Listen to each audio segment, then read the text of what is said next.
Perfect.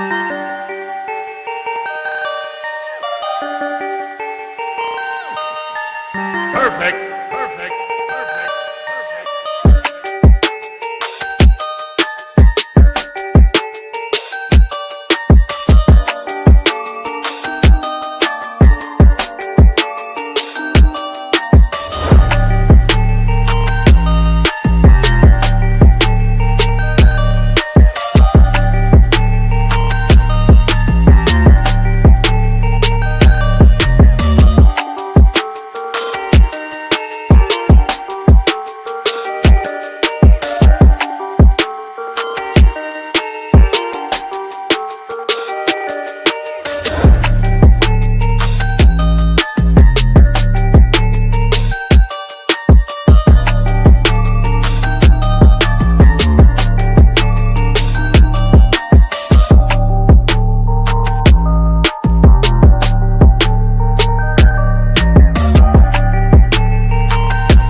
Hey, yo, what up, everybody? It is 9 o'clock, Thursday, Eastern Standard Time, 9 p.m., and I'm here with Mike before a huge weekend of combat sports that has nothing to do with BKFC. Mike, what's going on, buddy? Yeah, we've got a massive, massive weekend, and unfortunately, None of it like has you to do said, with our... has nothing to do with what we're doing over here. I know, it's crazy. Yeah, Oh, but it's gonna man. be good. It is going to be good. I'm excited. This is the most excited I've been for other combat sports other than BKFC in a very long time. And I swear to God, that's 100% true. It is like 100% true that I have not got excited about a UFC event in a very long time. And boxing, I checked out the Ngannou Fury fight and a couple other ones over the past 6 months, but this is the very first time in a very, very long time that other combat sports has me excited about the weekend. And props to Jake Paul and Mike Tyson and John Jones and Stipe Miocic for that one. Right? Oh yeah, yes, absolutely. It's been a long time. I feel like this fight should have happened a long time ago, but Should have happened it's 2 years happening ago. this weekend. Should I have happened mean, 2 years ago. if you want to know what I think, it's pretty obvious. I think, but it's still, I think it should be a fun fight. But I think I'm we a should little get biased. into it a little later on. Yeah. Yeah, I think, we all know who the GOAT is. So we're gonna have two guests on tonight, two very cool guests, and both these guys are interesting guys for sure. Inside the ring and outside the ring, they both had an awesome banger and at Knucklemania 4. We're talking to him separately, by the way. We're gonna talk to Cody Vidal, who has Vidal Visions, right?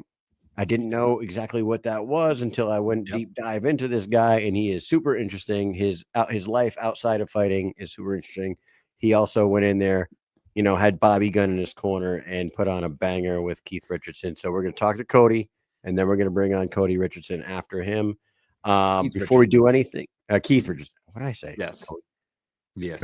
Yeah, Keith Richardson, not the rock star, the police officer. That's what we're going to talk to. Yeah. And before we do that, let's just shout out our sponsors real quick, and then we'll bring on Cody. Here you go, Mike. Hey, Dynamic Life, sexual health, weight loss, and anti-aging. Retake control of your life by reaching optimal health. Visit www.livedynamic.com. It's the only online platform where you can become a patient in under 20 seconds. Also, check out their Instagram page at Live Dynamic. That's LIV Dynamic on Instagram. There you go. You haven't done the yuck it up voice in a while for that one. I'll do it. Maybe I'll do it next time. Next time we Yeah. have requested the yuck it up Dynamic voice. Live. Yeah, Yeah, we want I'll to do hear it next time.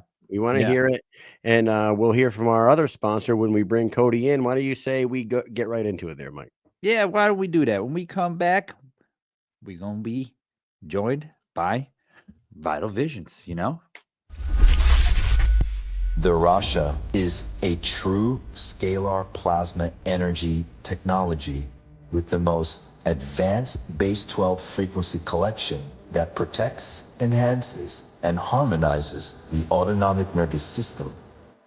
This can help a soldier, athlete, or animal improve their training, endurance, recovery time, and overall performance while achieving the ultimate victory-winning mindset called consciousness coherence. Once in this state of consciousness coherence, a soldier or an athlete is able to advance his target focus to a level where it is completely in the now present moment with relaxation and stress release. The Rasha is where science meets consciousness.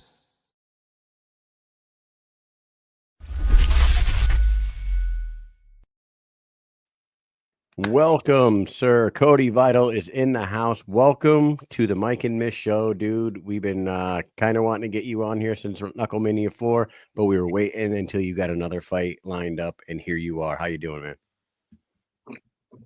Oh, hell yeah! That's how I'm doing, brother. How you doing? That's a great Doing shirt. great. Are those It is a shirts for good shirt. sale? Are those shirts for sale? Those are shirts fight are gear. for sale. Fuck yeah. Those shirts are for sale. Where can we get them? Finally, Vidal on the Mike and Mish show. Even though I've never been here, it feels like I have. I met you guys. You guys are very awesome. I loved you guys. The whole BKFC atmosphere felt like family. I've never felt that comfortable in my life being around a bunch of killers. But I tell you what, I was extremely comfortable. And you two gentlemen were just awesome, awesome energy. And thanks for having us here. Awesome. Thank you, man. Thank you. I appreciate that. You had a lot of energy yourself out there. It's like you carry yourself like you had been around that crowd your entire life. So I will say this. Since we've been covering the sport for 4 years now, there is a real sense of camaraderie within the BKFC if you want to call it like the family, the roster, everybody kind of gets along. Everyone kind of there are a few psychos out there. They throw a monkey wrench into every situation, but for the most part, everybody is pretty cordial with themselves because they know what their job is and they know they're trying to build something big. Interesting. So my nickname in high school was Psycho. But even psychos can learn to control their minds. I love the Rasha commercial. I love what Rasha's about because if you want to, we can get into what I do later on. Yes. But you mentioned camaraderie, right? One of the aspects that keeps a person psychotic or makes a person crazy is antisocial behavior, right? People that don't have love when they're growing up, people that are raised in violent situations, they don't have camaraderie. And when I met Keith Richardson, I saw what you said here. You said you're going to have us separately on here. I thought we were going to be on here together. Keith's my brother. I love Keith. What happened in that ring, and that's eternal. Keith and I were the first bare knuckle boxers in California sanctioned history to fight. Awesome. Right. And although I was the first person to drop him in that fight, he got up, rallied at the age of 41 years old, police officer, and taught me a few lessons in that. And one of the lessons was to be prepared to go the distance, even in a bare knuckle fight. I thought I had it won within the first 12 seconds, and I thought wrong. And you know what? Keith is an amazing guy. And even before the fight, he and I were hugging it out and talking about talking about God. And I'm not going to push my faith on anybody, but I will say this. Keith, if you want us to talk together on here, you can. If you want us separately, that's fine too, but I'm open to it.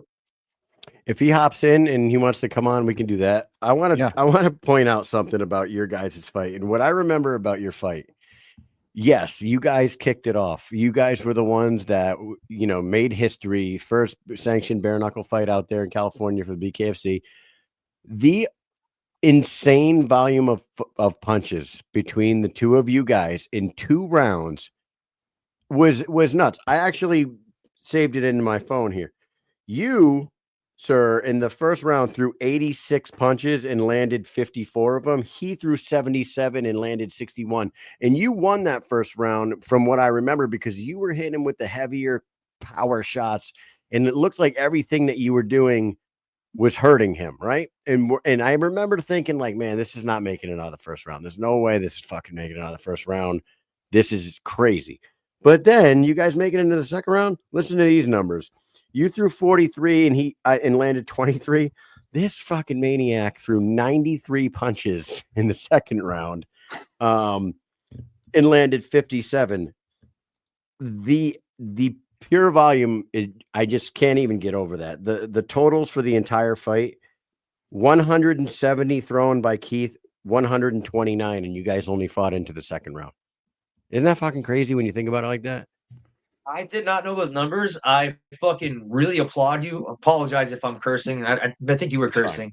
Yeah, hey, it's listen, we're a couple Army guys, and we curse too much. I try not to, but we do. So go way ahead. too much. Well, listen, the word Way too fuck comes from the old German word fricken, which means to strike. It means to hit somebody. So when they would say fuck you, it means they wanted to knock you out. It didn't mean they wanted to fornicate with you because that's weird to me. But with that said, you're telling me that Keith in 4 minutes punched me over 100 times. 118 times he landed punches in 4 minutes on you. It's 118 times. How many times did I go down? 0. He had no knockdowns. You had 1. Right. He only went down 1 time, and it was the shortest punch where Bobby Gunn said to hit. He calls it the triangle of death right here. And it was a short little uppercut. I couldn't even fucking believe that he went down from it. But what I couldn't believe is how quickly he popped up. Right. He He showed he was no longer smiling.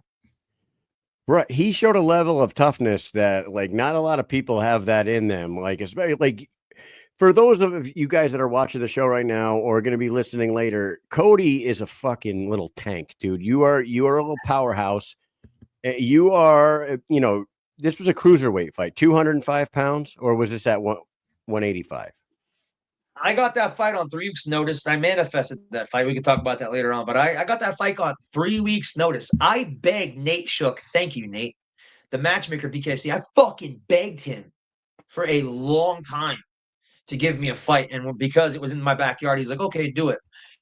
He went to Keith and said, hey, Keith, I have an opponent for you. 3 weeks. Keith had a fight. Before our fight, he had 3 weeks prior. He had fought and beat someone else.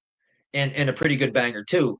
So forgive me, I go crazy here. When you asked me a question, what was the question one more time? How much you weighed? The question was it was Which I weighed. cruiserweight, Okay, right? the fight Yeah, was 200. at 205. Okay. Yeah. Now I normally train with heavyweights my whole life. That's why I can do what I do because I'm used to fighting. I'm 5'9". I'm used to fighting guys that are gargantuans. I can name off people I've trained with. I can name off a lot of people I train with, and a lot of them are fucking heavyweights that every household knows. Really? Go ahead and rattle a few of them off. Who we got? Well, first and foremost, the coach that I was with for the longest time, for over 5 years, was Rafael Cordero, who trains Mike Tyson. Oh, okay. So you were at King's MMA. Yes, sir. So we actually just talked to Vinny Familiari the other day. Do you ever run into He's my Vinny? buddy. Okay, Yeah. so you trained with the same killers that he did. You guys, I you trained guys with come Vinny from- there. Man, so you come from a place that just breeds fucking knockout artists, basically. Well, before King's MMA, I was with Dan Henderson for 5 years, and Sean Strickland and Sam Alvey, who hits harder than fucking Hendo's short little T-Rex arms. Imagine Hendo and BKFC. If Hendo's in BKFC, If Hendo was in BKFC, he would be so low under everybody's punches, and he just comes up with that one little shot, and it's over. At Yeah. his age, it's over. For most people, even my age, it's over. I'm not very young. I'm not very old either. I'm 36, but yeah, I've been hit by that right hand. I avoided it more than I've been hit by it. But the funniest thing that Hendo ever did to me was we were in a clinch in MMA, and it was like two short shots. There was like didn't feel like there was anything behind them, but I had collar tie. He had a collar tie, and I saw my knees did this. They fucking buckled in and out, and I pushed away from him and I laughed and I was like, "Fuck you, Dan," because his power is deceiving. Yeah. Yeah, I can imagine. He's a monster. I have a Guy is a scar monster. right here from Hendo's knee. It was an accidental knee. I double legged him and he slit me up. Within 30 minutes, he had me at his dentist, and his dentist stitched me up for absolute free. Dan Henderson, thank you. Dan Henderson is a legend, and I love that guy. That's awesome. That is He's- awesome. He is the owner of my favorite knockout of all time. And it is Air Hendo on The Michael Bisping. Bisping. The Michael Bisping Yeah. knockout is the absolute best knockout. And for me, that's my favorite knockout of all time, because when he dropped that freaking flying right hand on it, he was already basically knocked out. It wasn't all the way necessary, but Bisping talked it into being necessary throughout the Ultimate Fighter. Everything that Bisping said made that second right hand. It was great. So sweet. It was. I love Bisping now, but like Yes. then I was so happy about it. I was like, hell yeah. Like fucking Dan Henderson did that. That was fantastic. I think a lot of people, were rooting for that to happen, at least in America. Yeah, absolutely. Y'all believe in the butterfly effect? Have you ever seen the movie Butterfly Effect? I love that movie. Every action that is done in life, first and foremost, begins as a thought, but every action has a ripple effect, right? So I knew that Hendo and Bisping were going to fight. I was training with Hendo at the time. I knew they were going to fight. I knew Dan was going to beat Lombard that card, and I knew that Bisping was going to beat Rockhold. Nobody fucking believed me. I was in the stands actually with Fernando Gonzalez, who fought Vinny Familiari in California on that card. Fernando's one of my buddies I trained with at Dan Henderson's. And I was with him and a bunch of other people. And I'm in the stand standing up. I'm going, Dan is going to fucking knock out Lombard tonight. Bisping's going to knock out Rockhold. They're going to fight for the title. Dan's going to win it. And even though Dan got robbed the second time when they fought, that was an awesome banger too. So my point about this is Hendo knocking out Bisping caused a ripple effect for Bisping to then become who he is today, then fight Rockhold, who also was part of Team Quest for a long time, got his vengeance through Rockhold, beating him, and then, it wasn't, in my opinion, a victory, but he retained the title by beating Dan. And so if Dan never knocked him out, Bisping would have never probably have become Bisping, the guy who beat Anderson Silva, Luke Rockhold, and Dan Henderson. Yeah. And GSP. Oh no, he lost to GSP. And GSP. What am I Yeah. talking about? No. He lost to GSP. Yeah, he lost to fucked GSP. up. Yeah, he lost Yeah. to GSP, but he wouldn't. But you're right. He's got a really successful podcast now. He's a great personality. He is something else, Bisping. But back to you, dude. That's awesome. So you come from a long line of fighting. And did you go to a tryout or anything like that? Or were you just contacting Nate in the BKFC trying to get a fight? Did you go to one of their tryouts out there in Cali? A long time ago, I'm from Pennsylvania. And a long time ago, after my grandparents who died, they raised me. My grandparents, they adopted me when I was in 5th grade. They raised me, and then they died of cancer. I moved to Texas. And I was in Texas for 2 years, and I was training with Johnny Hendricks and Team Takedown. Johnny Hendricks was on the rise. I remember looking him dead in his eyes after we fucking murdered each other during a session. And I said, "You are the guy to beat GSP." Even though he was kind of robbed in that fight, GSP hit him with a nice 1-2 at the end and took him down. So that stole the show. But Johnny Hendricks was close. And then Johnny Hendricks went and won the title, and they brought in a guy named Kamaru Usman. Okay? I didn't know who the fuck Usman was. I dropped Kamaru Usman with a left hook, and he was down for a long time. I didn't know who he was. After they told me who he was, this is about 2011, 2012, he goes on a tear, becomes the #1 pound-for-pound fighter in the world. And I'm over here looking at my left hand like, where the fuck am I in this whole sequence? Here I am. So the point about this is I lived in Texas for 2 years. And I moved back home to Pennsylvania right before my grandfather died because he had the diagnosis of cancer. He ended up dying, and I stayed there. And I began training at Team Takedown in Allentown, Pennsylvania with Carmelo Morera, a heavyweight. He had Zach Ray, who was an NCAA heavyweight champion in the camp. And we had, some very good fighters. Carmelo Morera introduced me to Dave Feldman and Nate Shook during one of the MMA cards and said, this guy's the next champion, pointing at me, and wanted me to fight for them. Nate obliged. Feldman obliged. They were going to put me on a card. Apparently, they had a little falling out. Carmelo reached out to me. I still don't know what happened, but Carmelo apparently didn't want me to fight on that card. So I was supposed to fight for Nate and Dave in MMA in Philadelphia back in 2013. 13. Okay, wow. I was going to ask you what year was that? I begged his ass. I begged him for fucking years to put me in. So Dave's quest for legalizing bare knuckle started in like 2011. I know. He didn't get it till 2018. So you knew him when he was trying to get this shit together. See, we didn't know each other well, but I did meet him face to face, and I did message him back and forth on Instagram, and I'm actually going to pull up the messages from over 10 years ago. A long time ago. Did he? So, while you're looking that up, did he hook you up with Bobby Gunn, or did you already know Bobby Gunn? Man, this is fucking crazy. This is crazy. You just maybe I'll get the chills. I was at the press conference when No Champ, let's not say so was going crazy, right? Yeah. I love him. He's the reason why I got in the BKFC. When he wouldn't get out of the seat. Yeah. Lorenzo Hunt, yeah. So I love Mickey. I love Mickey and I love Lorenzo, and they fought, and what happened. And I got some stories about that too. Seriously, guys, we can make a movie out of my fucking life. But I was standing there next to Mick's coaches and next to Lorenzo's coaches, and they were like, Lorenzo's coaches are here, Mick's coaches are here, and I have my arms around these guys, and I'm fucking laughing hysterically. Like, this is fucking amazing. Right after that ended, I walk over and I see, I think it was you, Mike, and I think it was the one of the other guys that does the BKFC podcast said, "Do you want to see where you're fighting?" Brian. And he pointed to the doors. Yeah, starts with SC. Brian Scott Scotia. Okay, he pointed to the doors. I opened the doors up. I walk out the doors, and it was the Peacock Theater, but it was the old Microsoft Theater.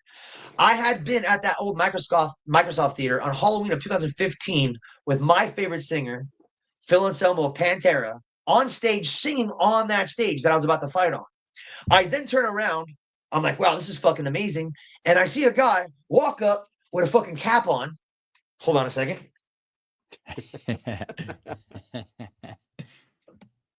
All right. Swear to God, this is exactly what he says. Hey, you know what Mike and Mish is? I said, what? What? Yeah, Mike. I'm like, Mike who? He's like, Mike Mish. I'm like Mike and Mish show? He's like, yeah. And I was like, I don't know where he's at right now, man. I was like, Cody Vidal, though. And he goes, Bobby Gunn. And I go, fucking Bobby Gunn? I didn't know who he was with the hat on. Dude, he looked at me and he grabbed me and he goes, son, I don't know who you are, but you're the next champ. And from that moment, he took me to a signing party with him and Dave Feldman. Yeah. The private signing party. And I sat there in front of those two. The only BKFC fighter sat there in front of those two. And I was staring Dave Feldman in his eyes. Like, are you fucking ready for what I'm going to bring to your organization? I have a video of you two talking over there I might even have a picture of you guys by the books and stuff in Tom's Watch Bar. Listen, if you want me to shut up, just tell me to shut up. But I can go. No, it's great. No, keep it going. Hey, so you were on. Wait a minute. You were on stage with Pantera. So you're also a musician, dude. You can make a movie out of my life. So I manifest what I want. I get what I want, and that's because I know the powers of reality and how reality works, and that's what I do in my business. But yeah, Phil Anselmo is my friend. I've been on stage. I have photos of it. I've been on stage with half of Pantera because Vinnie Paul and Dimebag Darrell are dead. They were the guitarist and the drummer. But I've been on stage multiple times with Phil Anselmo, singing with him. And in fact, I always knew that I was going to meet him. I would always have dreams about it. We became really good friends. I actually had Phil corner me in Louisiana for a championship title fight in MMA where I won. And we walked out to my favorite Pantera song, A New Level of Confidence and Power. Dude, my That's pretty freaking son, cool, my man. 13-year-old son is just now getting into playing the guitar, right? And he's learning pretty quick.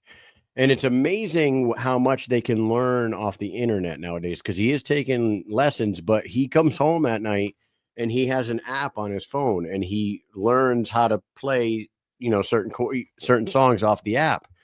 And he came across This Love. He never heard Pantera before. And I'm like, dude, that's like probably their most famous song ever. I'm like, listen to how many times that song changes throughout the song. It's incredible. And he has been trying to like learn that shit. He's super into it. And he was like, are these guys like as popular as like Metallica? I'm like, they're probably the second fucking most popular behind Metallica. I would say, They are. right? They They are. are. Metallica is Metallica, and then there's Pantera. It's fucking awesome. That's cool that you know them and you've been on stage with them. It's super cool. I'm gonna tell my son about that for sure. Well, I wasn't finished. So Oh, keep going. I will send you a video of me karaokeing This Love at a bar not long ago. And Nice. you will fucking love it because I sound exactly like Phil. Nice. Now, two, you asked, I think, if I was in a band. So there's a band named War Beast out of Texas. And they're fucking amazing. Now, for the longest time, I wanted to be a singer for that band since about 2012. The guitarist, Scott Shelby, one of my friends, and the drummer, Joey Gonzalez, who also drums for Phil Anselmo's band Superjoint Ritual, Phil Anselmo and the Illegals, Scour, etc. Right? So those guys, I love those guys. I always wanted to be in their band, but they had a singer. That singer died. Rest his soul. Okay. He passed away. And they said that they would never go forward with the band named War Beast because they wanted to honor his wishes. They changed the name to Beast of War. And I recently was at a Guitar Center practicing my vocals, and I thought about them. And out of fucking nowhere, Scott Shelby, the guitarist, there you go. Out of nowhere, Scott Shelby, That's the the one? guitarist of War Beast, now Beast of War, messaged me and asked me to be the singer. So I am now the singer of the band Beast of War. No way. That's freaking so Yeah. cool. Manifesting again, right? That's a pretty badass guitar too. And That's you know the what's guitar? wild about all that? Yeah, that's a fucking great guitar. You know what's wild about all that? I just got my package today with my Beast of War shirts, and I was going to wear one on here, but I had to rep the Vital 316 first. So when you guys go, I don't know, start asking questions or talking to the crowd, I'm going to grab that shirt really quick and post them up. But basically, man, yeah. When I was young, when I was a teenager, I said I am going to fuse my passions epically and successfully. I said I am going to fuse martial arts, metal, music, and motivation. And at the age of 36 years old, don't ever let anybody tell you it's too late. At the age of 36 years old, I am a professional BKFC fighter. And I will take that fucking title from whoever has it. With all due respect, I love every one of these opponents, and I mean that because without them, I don't have a match. I don't have a way to fight, and I'll only be left fighting myself. I am not just a BKFC professional fighter. I am in a metal band now, a big one. And it's actually managed by Phil Anselmo, the singer of Pantera. And I'm in motivation. What I do is I literally have a business that helps motivate you and helps you heal from all of your problems so that you can become the best version of yourself. I am literally living my dream right now, and it's only starting. Hey, do you want us to bring on Keith Richardson so we can get a little conversation in with the four of us? You want to do that? You and Keith put on one of the. Hell yeah. Like I said, these two gentlemen put on one of the best 2-round fights you'll see in the entire year of 2024. They kicked it all off for California for sure. Our other guest that we're going to bring in right now is Keith Richardson, who fought Cody at Knucklemania 4. What do you say, Mike? Bring him on. Let's do it. Bring him in.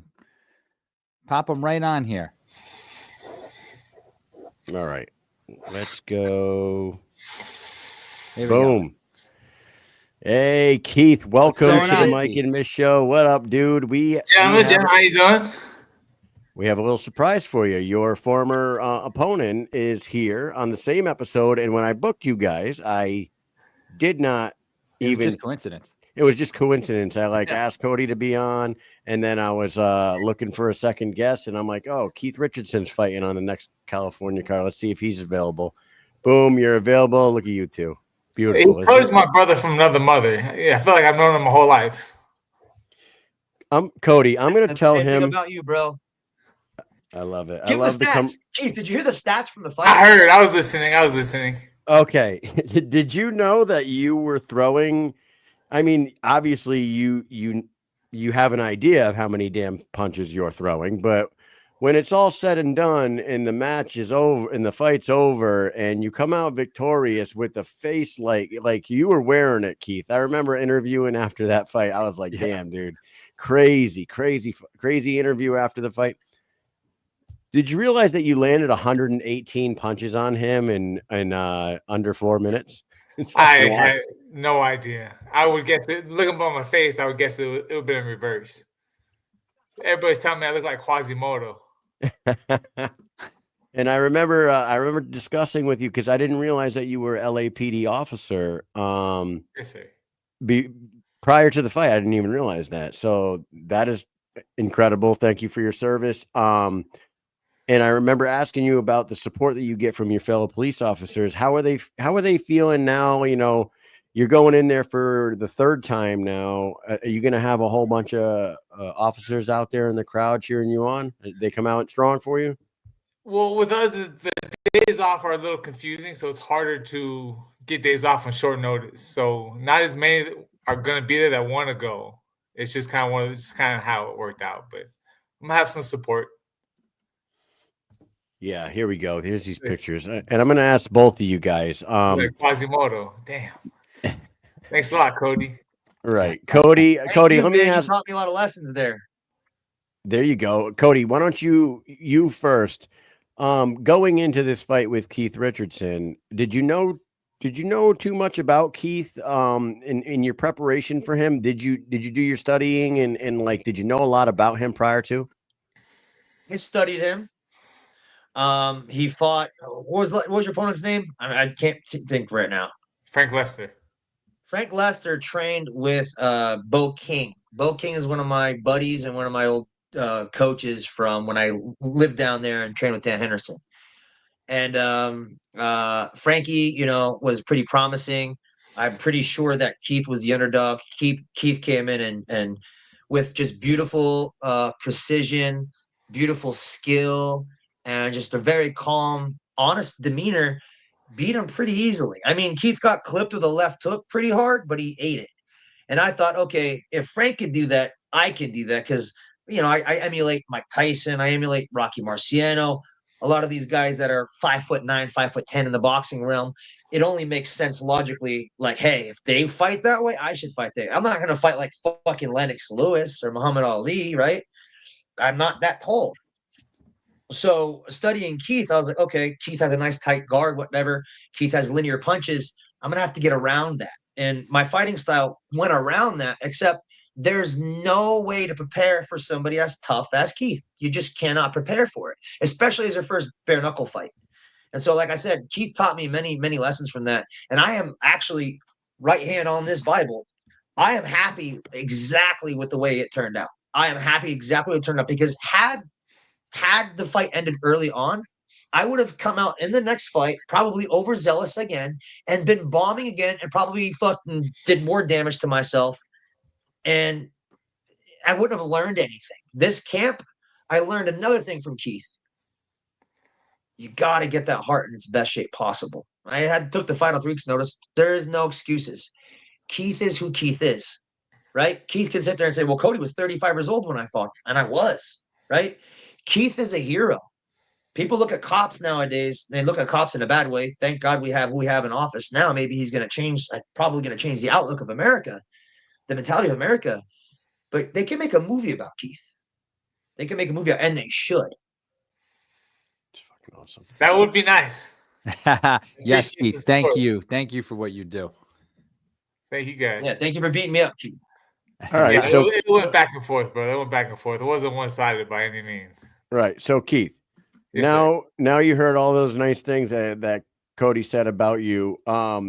Heading into this fight, I'm sure you did the same thing. You prepared. You looked into Cody, but were you surprised by any of the power behind the shots in the first round? Because I remember watching that fight, and he was cracking you in the first round, and he dropped you in the first round, and you popped back up, but they were heavy shots, man. You pop right back up. Anything surprise you out of Cody? And what happened in between round 1 and 2 that made you maybe turn up the volume that you already had at a fucking high level anyway in that first round, but you threw 77 in the first round, and you're like, fuck it, I got to throw 95 in the second. Like, what happened in between round 1 and 2 that made you turn it into another gear? Well, I tried to watch video on Cody, and there's not a lot out there. I mean, there's a couple MMA fights, but he's was a ground guy, so I didn't really study his stand-up all too much. When I seen Cody in person, as soon as I seen him, I knew. I was like, oh shit, it's gonna be a fight. And the first thing I told him, we're gonna have a party. We're gonna have a party because I knew it was gonna be a tough fight. When he came out there, so I knew he was coming. I knew he trained with Dan Henderson and Team Quest, and obviously known for the dirty boxing. So I studied and trained hard for some dirty boxing. I figured, you know what? Let's do it. It's going to be his game, but let me try to outfight him fighting his fight. As you can tell, it didn't go well. He got the best of me. I couldn't keep up with his speed or his power fighting inside. My whole game plan went out the window because, the whole machismo, I'm going to outfight him. And first round ended. I was like, oh, shit, lost that round. I come back to my corner. Jeremy told me, hey, you lost that round. Don't worry. You got 4 more. You got to take it on the outside, box him. And fortunately, I heard Brian Elgayo say the same thing as I was walking back to the corner. And I look over at him, and he's telling me, fight him on the outside. So I was like, okay, between the two, I'm obviously doing something wrong. So I think probably about 30 seconds into the second round, I switched it up. And when I switched it up, that's when I was able to take control of the round. If it wasn't for that, he probably would just beat the shit out of me. So you knew it was. Did you see El Gallo when he was talking? You just knew it was him from his voice. No, I saw him. I saw him. I was like, shit. You could hear that in the ring. I hear a lot of people say they just fucking shut everything out, so they don't hear everything. So for you to like hear him yelling, you're over your corner's yelling, but you hear him like, oh, you know what? I should do that. I heard and saw him telling me to jab right hand.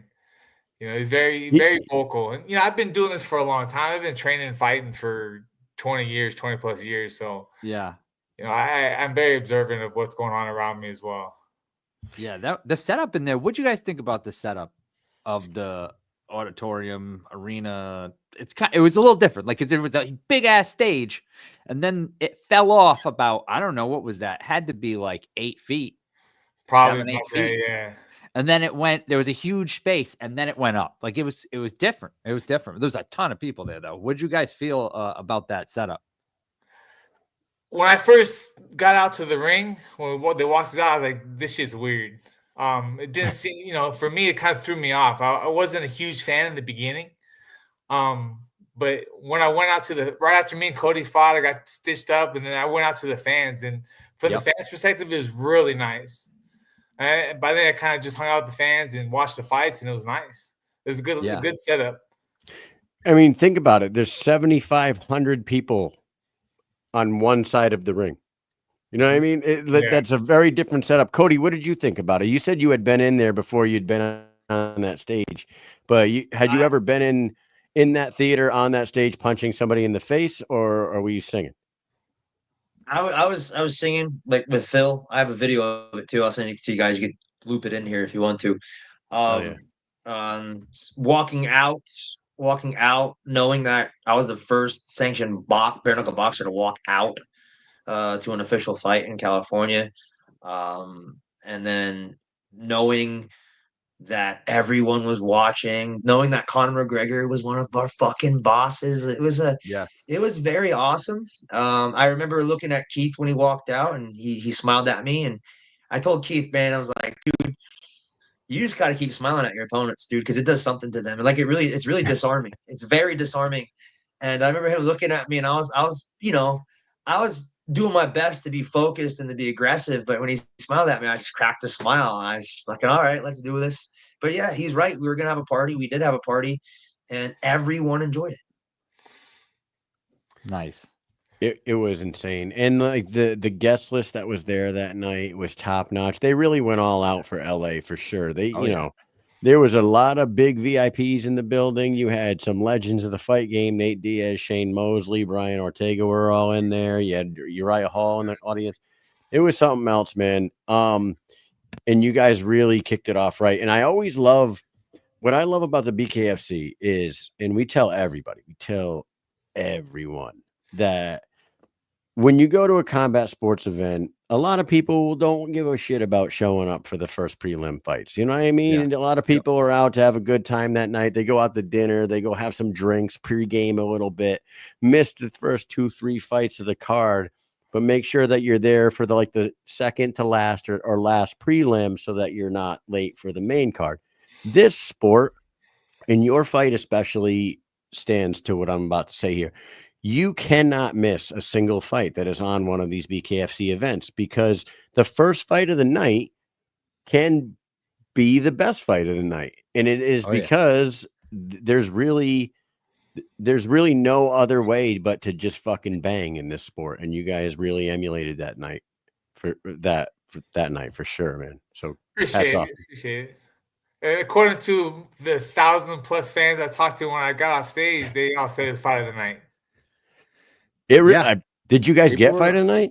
No, we didn't. Who got it? Did Ruben Moore and Angel Corps? Angel Corps? No, I don't think they got it. Did Angulo do it? Was it Angulo? No, it wasn't Angulo. I think fight of the night was it Shane? Sugar Shane? Something like that? Oh, Shane and David yes, Diaz. that's Yes. right. Yes. That fight was nuts. Probably deserved it. They went 5 rounds and they beat the shit out of each other for 5 straight rounds. That was cool. You both have interesting outside of fighting, your employment or your endeavors are both very interesting to both of us, because us, we're being military guys. We know you're a cop, and an LAPD officer at that. You must have an incredible amount of stories to tell. Just imagine. And Cody, I want to ask you something real quick. How the hell does somebody get into hypnotherapy? Like how did you get into that employment? And what can hypnotherapy do for like 2 Stunods like me and Mike, and also a LAPD officer like Keith? Well, what are the benefits of hypnotherapy, and how'd you get into it? Did you say not to get into it? No. How did you? Oh, okay. Yeah. How did you get into it? Get into it. No. You're making me all teary-eyed. No, first and foremost, you can, before you go, because I will be honest with you, and we're sponsored by the Rasha, right? It takes a lot for me to believe in a lot of things, right? So like when the Rasha first came around, Mike and I and a lot of people were there in the lobby of the hotel in LA. They're like pitching us their product. Like they're like telling us, you need to go in there and try out this. I straight up told her, I was like, I think you're snake oil salesman, to be honest with you. I don't believe any of this stuff. Like I'm going to go in there and listen to some tones in my ears, and all of a sudden doors are going to open up. I don't believe it. Then I went in it and I tried it, right? Later we took it seriously. We took it seriously. We did. You know? They were like, you're the best person for this, because we love non-believers. You need to try it. Come on in. We did it, right? We did it. We did it for 12 minutes. It wasn't even a long time in the Rasha. And the next 24 hours of our life, we're getting like new sponsors. We're meeting people. People are recognizing us on Sunset Boulevard and the freaking down at the Comedy Store. It's like, shit happened, and then we became believers, and now we're sponsored by them. Yeah, it was pretty. With you, pretty wild. I always thought that hypnotists were like party tricks. You know what I mean? I can't stand people that use hypnotism for entertainment, because it overshadows the real usage of it, which is ancient. It is very spiritual. If you believe in Christ, or I know that Keith does, because we talked about Christ, we talked about God before our fight. which is why we started a bond in the first place. Was like, hey, I said to him, are you a believer? I'm standing next to him. I'm not going to be rude to him. I'm not a fucking rude person, right? Because it's like the second somebody's rude to me, we're going to fight right there. Fuck the promotion, fuck the fuck the law. Don't fuck the police, but fuck the law, right? If somebody's going to be rude to me and disrespect me, I'm going to fight them right there. That's it. That's it, right? I don't wear Stone Cold Steve Austin shirt for no reason. He was getting arrested left and right in WWF. But Keith, you talk about employment. I attempted to be a police officer.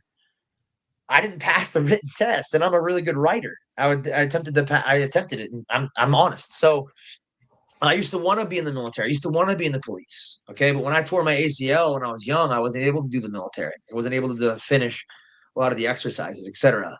And then, like I said, I did pass the written test for the Fort Worth Police Department of Texas. But going back to your question, sir, is that hypnotherapy found me. I had a nickname named Psycho when I was a kid, and this is going to get a touchy subject, but what makes a fighter? What makes a fighter struggle? To be a fighter, you must struggle. And my whole life, I struggled with that identity of being a fighter, because it takes, like a soldier or a police officer or a professional fighter, it takes a lot of bravery. It's easy to quit. It's easy to hide. It's easy to lie to yourself and say, I'm stronger than that person, or I'm stronger than I was yesterday, or I'm better than what hurt me. But what I identify with all the fighters, which is why I say I love all the fighters, is the fact that I am a part of every one of those fighters just as much as they're a part of me. We don't fight unless we have an opponent. We don't dance unless we have a dance partner. And when I say I love Keith, when I say Keith's my brother, he is. I would take a bullet for Keith. I would take a bullet for Keith because he did what no other man did. Nobody's ever shed my blood that way. And that blood that has my last name in it, my grandfather's last name who raised me, not my father's last name, my mom's last name. And that means life of God right there. Vita, life, El, like El Shaddai, the God. And so with that said, us fighters, we have our traumas. And there are 4 trauma responses that everyone endures in life. Okay? There's 5 F's of the mind. And the one we want to be and that helps us is flow. That's the F you want to be. You want to be in flow because flow, everything's easy. Everything's fun. But when you're in the other F's, you're in fight, you're in flight, you're in freeze, you're in fawn. Fight is attack. Freeze is to shut down. Flight is to run away. And fawn is to be submissive. And fighting was an identity that I learned from the struggles that I had as a kid. Sports saved my life. I was a homicidal, suicidal, sadistic little maniac on ADHD medication at the age of 4 years old. Why? My mom, God bless you, Mom.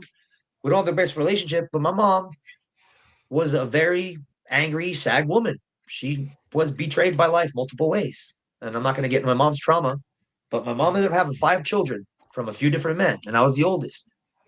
And that's why I was adopted, because I watched a man beat her up in front of me. And he said, kicked the TV next to my head and said, "You're lucky you're not any older. That'd be your head." Later on in life, I met him and I said, "You're lucky now that I am older and wiser, because I would kill you here in the middle of Walmart where we stand if I wasn't wiser." And the point about this is, man, is that most of us, if not all of us, are in fight, flight, freeze, or fawn every single fucking day. But there are those moments where we tap into flow, when you're driving home, the same route you do every day, where you listen to a song that you love. Okay, when you're training, Keith runs a lot. I see he runs a lot, does bike, whatnot. Get into that runner's high, you're in a state of flow. And flow makes you familiar. The word familiar comes from the word family, or the word family comes from affiliate. Relative comes from what relates to you. So when you're feeling relative, when you're feeling like you're familiar with a situation, you relax. There's no fear. And fear is the enemy. All throughout this Bible, it says, "Do not fear, for I am with you." Faith fuels fortune. Fear fuels failure. And fear is a choice, and it's a bad choice because it's a sin. So how did I get into this? The same way we all got into fighting. I wanted to be better.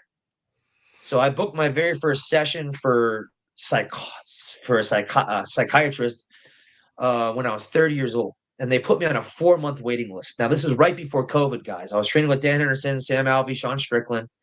Talk about therapy. I love you, Sean.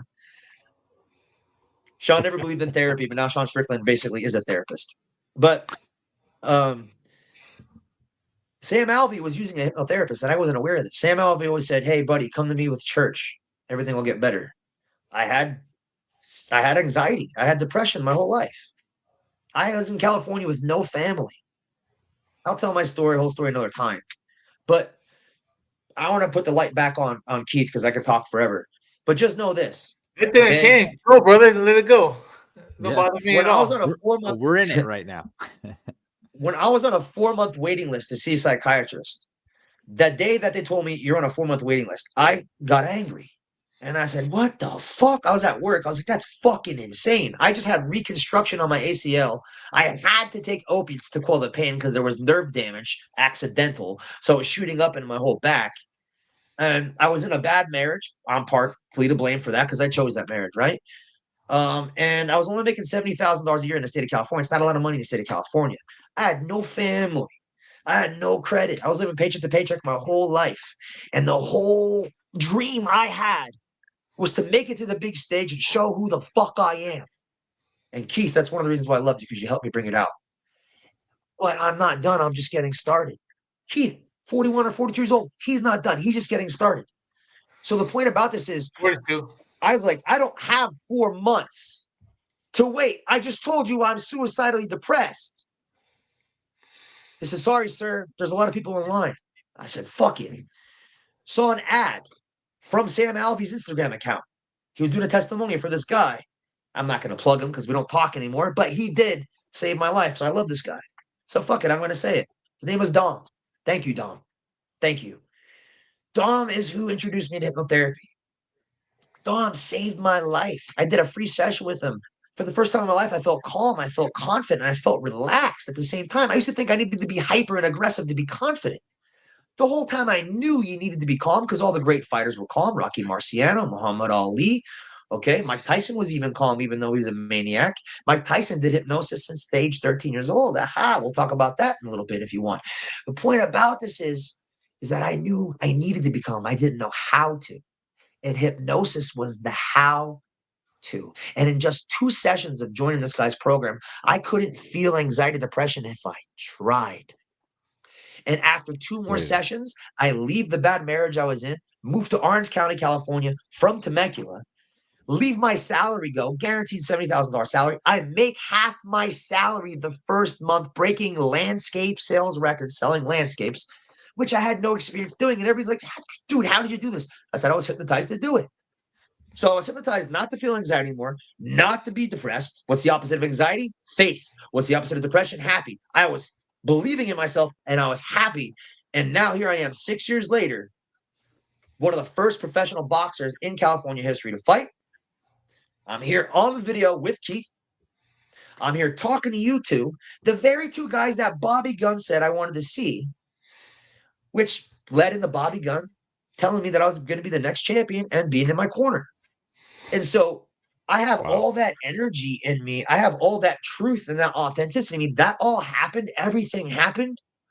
And I am not just a voice for anyone who's ever been in my situation. I am a voice who lets you know that your voice is your choice. And the reason why we get loud in life is because we deserve to be loud. We deserve to be loud. When you're happy, you're not quiet when you're happy. When you celebrate, you're not quiet. Animals, they bark. They fucking meow when they're happy, right? Everyone wants you to be silent because misery is their company. Misery attracts misery. Misery loves company, but so does happiness. And gentlemen, I'm glad to be here with you. It makes me very happy. Wow. Nice. That's awesome, man. I Cody. like that. Game goosebumps. Yeah. Yeah. I know you wanted to turn over to Keith. Keith's in the same boat that we're all in. We're all locked in listening to you. Yeah, that was We're like, great, no, don't man. stop. We're halfway through here. I was looking at a lot of the stuff that you post, and I knew that like I listened to a lot of podcasts, and Rob Dyrdek was on one, and I heard him talking about being hypnotized for success. And then when I went on your page, you had a video, and it not only him, but like Tiger Woods was in the video, Mike Tyson was in the video. Was Michael Jordan maybe in the video? I don't know if Michael Jordan was, but The I was Chicago like, Bulls wow, did self-hypnosis for 6 years to win those titles. Jesus Christ, Keith. Yes. When you gonna let Cody hypnotize you and fucking make your run at 42 years old and become a world champion? I'm already on my He's run. got it. I'm already ready. There you go. He's You're got it. already ready. Years. Yeah, a lot of life lessons brought me here, so I'm good to go. All right, so Cody, I feel like we're gonna have to bring him back for a 3-hour podcast at some point and talk to him Yep. for forever. For sure. I want to know how a 42-year-old LAPD officer, ventures into the BKFC and has found success the way you have. First, tell us, what drew you to become a cop, and then tell us what drew you to the BKFC. Well, both my parents were kind of on the life of crime. They weren't living the best lives. Both my mom and my dad, they made their mistakes. And they learned from them, obviously, and turned their lives around. But growing up, I come from nothing. Both my parents had nothing. They weren't working. I know what it's like to go hungry. I know what it's like to deal with good cops and deal with bad cops growing up. I had a couple shady ones. I still remember the names. I'm not going to say the names because I don't think they deserve it. But because of them, I realized the disrespect they showed my family and me. If they can do it, I can do it.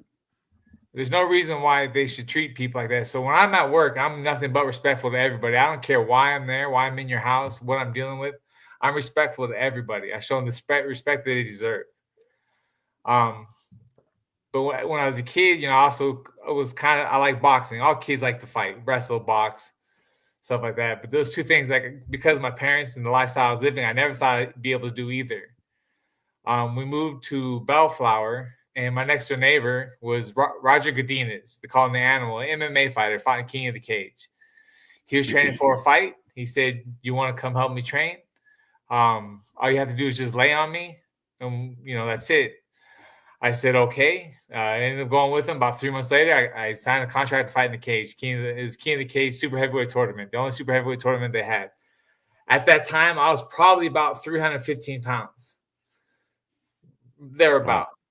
Fought in Gladiator Challenge. I actually fought West Combs. I believe West Combs fought for BKFC too as well. He did. Yep.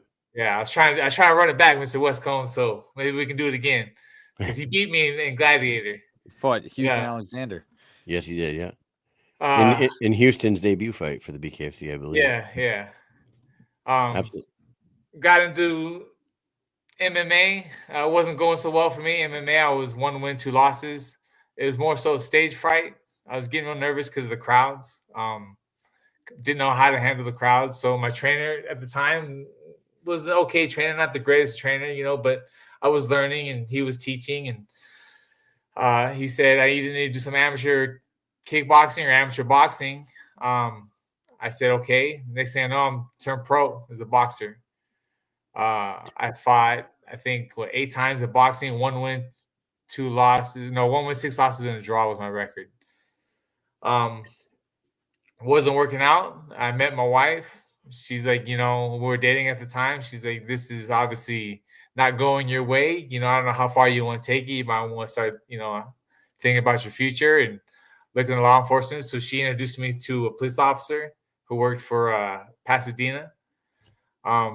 Became friends and kind of helped, my wife kind of helped steer me in the right direction to get me to law enforcement, start taking tests, failing everywhere. I took everything that popped up. I was failing left and right. Took LAPD and passed. I did good. Got hired. Everything was going great. I saw Mr. Hunt, Lorenzo Hunt, fight BKFC after an 18-year layoff. I was like, you know what? He's my age. That guy's a monster. That guy's an animal. I would love to fight him one day. I wasn't trying to get a belt. I wasn't trying to get fame, publicity, money. It's just for me to it being an honor to be in the ring with that guy. Do you remember what fight it was that you saw him fight first that you were like, whoa, holy shit? I have no idea. I know it was short. It was a short Yeah. fight. Yeah. He set the guy half in of the them first round. I was like, to me, Could I have was been extremely Knucklemania impressed. 1, I don't remember what it which was would exactly. be pretty crazy because he fought Knucklemania 1, you fought Knucklemania 4. Yeah, it was. That guy is a whole nother level of motivation too. 'Cause he's the one that got me into this, or made me want to do it. I want to And just tell you that you are a special kind of crazy if you watch Lorenzo Hunt fight and be like, I want to fight that fucking guy. Because Sure. he is, like you just said, he is a different kind of beast. That he is a fucking dude, monster. he's a monster. Actually, I met him at our fight. Really nice guy. Really nice guy. And I told him right to his face, you're the reason why I got into the sport, and it'd be an honor to be in the ring with you one day. Like, he was my motivation. You don't know how many times Mike and I have told like new fighters that have signed to the BKFC that are just trying to make their name to watch what Lorenzo does and study Lorenzo Hunt, not just in the ring, but how he presents himself outside the ring. Lorenzo Hunt is one of those guys that will be at every single event, Yep. if not everyone. He'll try to get 90 all of them. Right, 90% of the events that you go to that don't have Lorenzo on the fight card, he will be in the crowd and he'll be walking around, shaking hands and taking pictures with everybody. He's larger than life character. He plays the role. He does everything he can to build up the sport, but build his own brand. And I'm like, you guys want to learn how to become a star in this new sport? Watch Lorenzo Hunt. Take notes on him. And you know who has? Kai Stewart has. Yeah. Kai Stewart really took a page out of the Lorenzo Hunt playbook, and he fucking shows up at every goddamn event. Yep. He has no business being there, but he's just there. It has worked for him. I remember first seeing him at a couple events. We saw him fight a couple times. Nobody really knew who he was outside of Montana and maybe some bare knuckle, big fans like us, maybe you guys, whatever. But like, he just kept doing that and kept winning. And I'm telling now he's walking around sharing a beer with Conor McGregor, and he's being mentioned by him in many different posts, and it's pretty wild. And he just beat Jimmy Rivera, for God's sake. So yeah. True. That's good stuff. So give the mic back to you. You Yeah. had left off about joining after seeing Lorenzo Hunt fighting. That was another thing too that kind of inspired me about Lorenzo Hunt, because he's an old school fighter.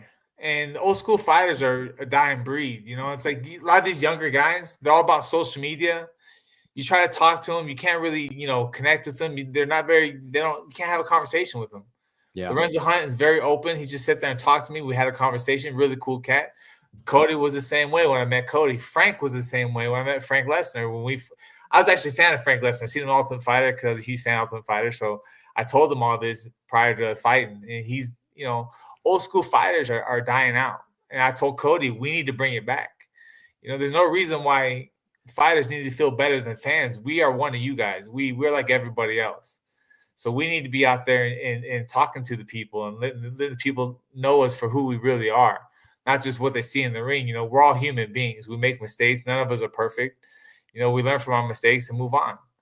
And fighters make mistakes all the time. You see it, a couple of the big stars making mistakes, getting arrested. It happens.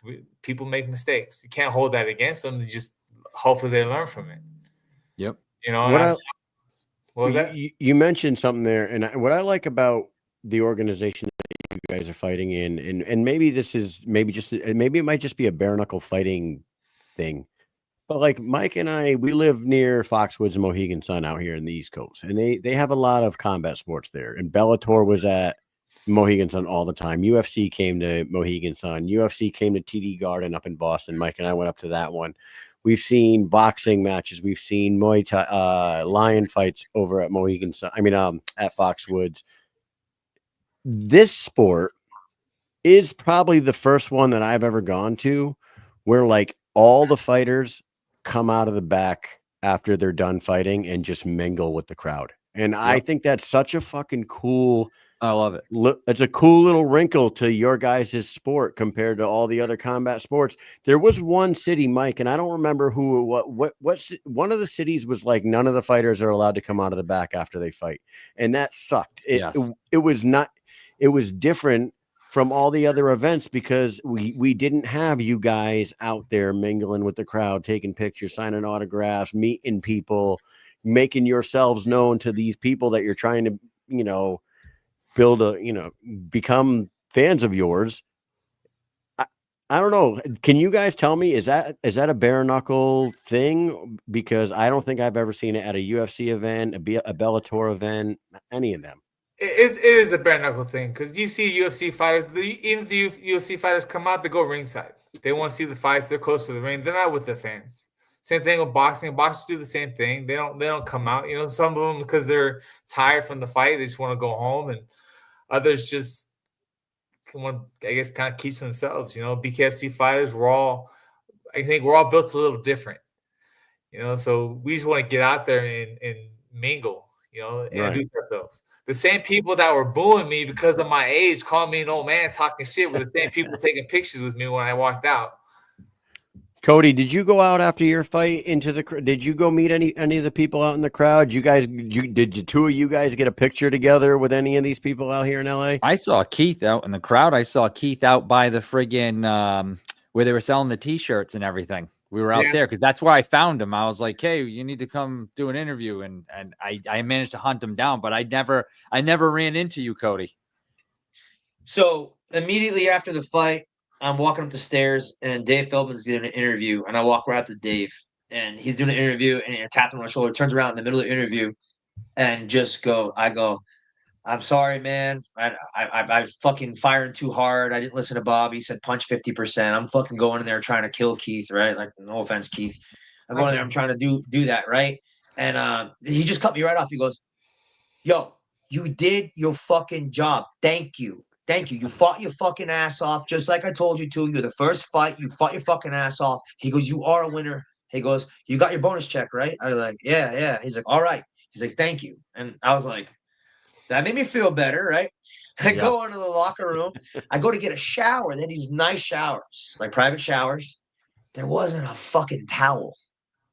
And I didn't bring my own towel, right? So I've got Keith's blood on me, my own blood. I've got sweat, right? And I'm like, I started feeling bad about myself, and like probably felt bad for one stuff. Then I taught myself, I did what I learned with the hypnotherapy.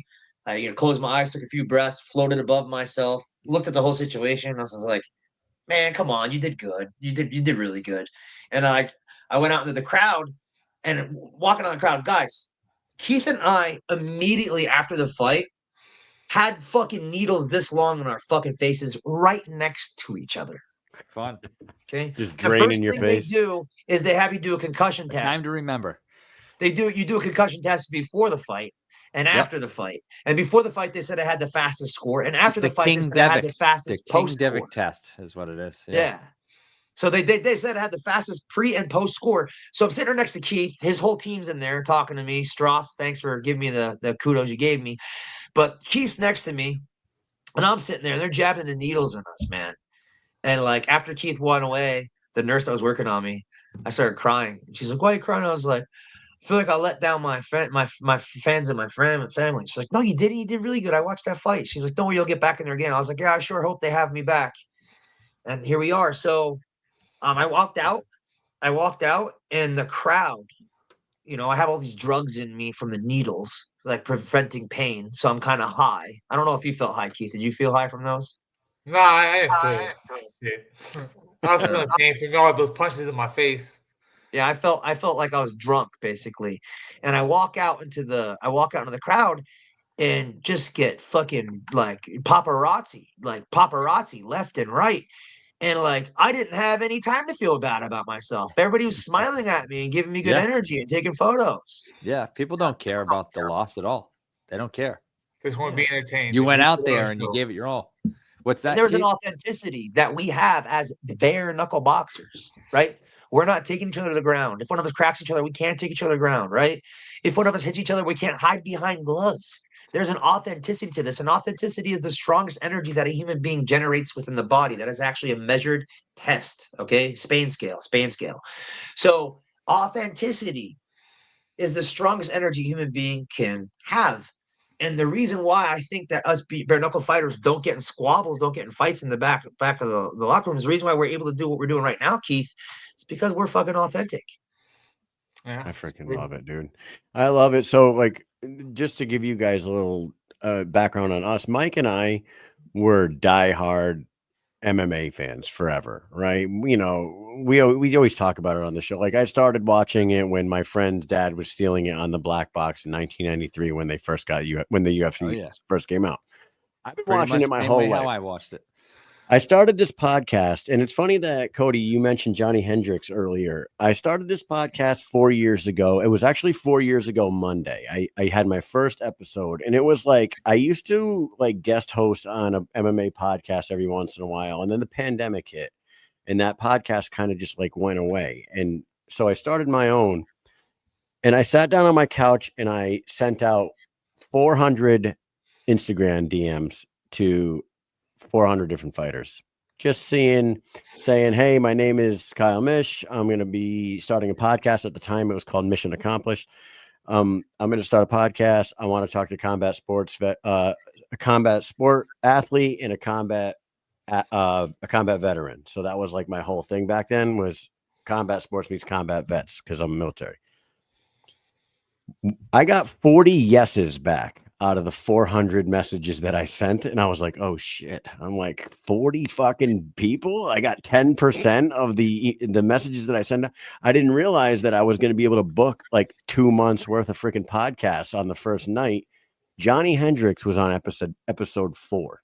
My first like 8 episodes were Johnny Hendricks, Dean Thomas, John Fitch, Sam Alvey was like on the 7th episode. Joey Beltran, and like people are like messaging me and they're like, how you getting these fucking guys? I'm like, I just asked. They're humans and they're nice people and they like to talk like the rest of us.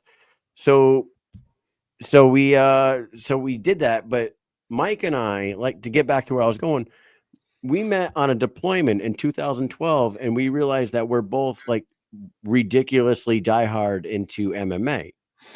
So that's what the podcast was mostly going to be at the beginning. And then I get a message from a manager of fighters. His name's Kevin Smith. Did you guys meet Kevin Smith? Yes, we did. Yep. You guys know Kevin, right? Yes. So Kevin at the time was managing a bunch of fighters and he's like, hey, Lorenzo Hunt was one of them. Britton Hart was another one of them. So he sends me a text and he's like, or he sends me a DM and he's like, hey, would you be interested in interviewing BKFC fighters?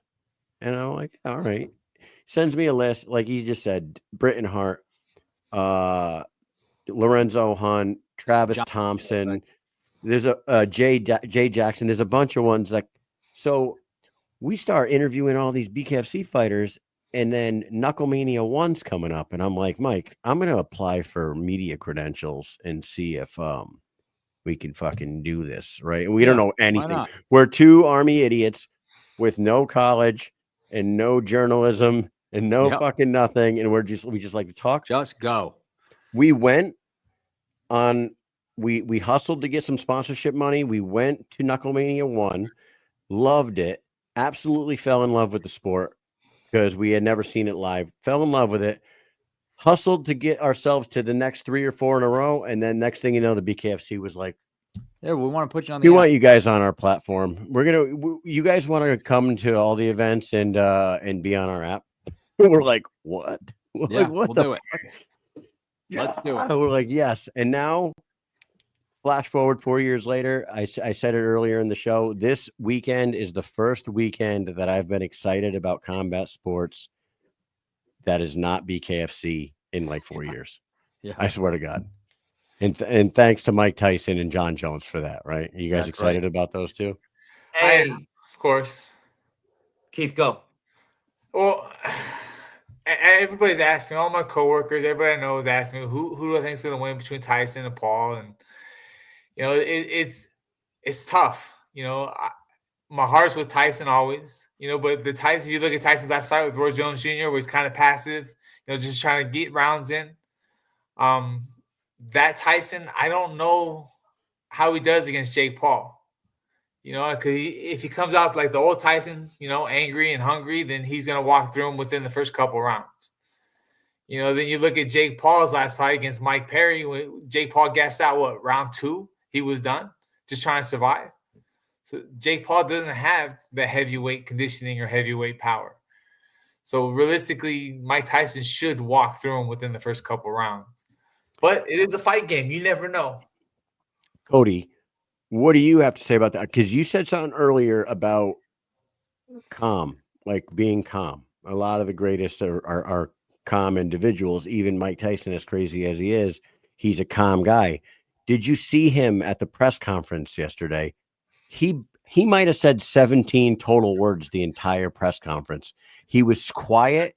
He had his hands on the counter like this with the microphone in front of him, just straight-faced, calm as can be, while Jake's doing his promoter thing up on that stage.